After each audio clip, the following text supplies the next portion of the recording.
सखी समझवनी ओ कतना रह हाजीपुर चाहे पटना खुश बानी यो सही राजा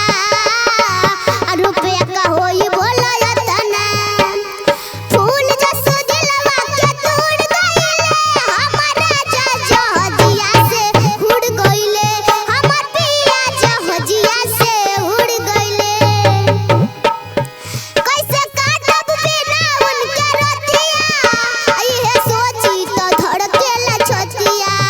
पिया भइल न करिया सवतिया छोड़ गइले वलमया वरतिया बाड़े पैसे के पीछे वो पागल हो कर खाना में होई है उजागल हो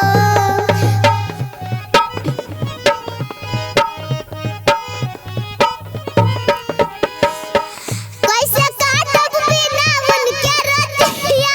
ये सोची तो धड़केला छतिया पिया भइल न करिया सवतिया छोड़ गइले बोलमया वरतिया बाड़े पैसे के पीछे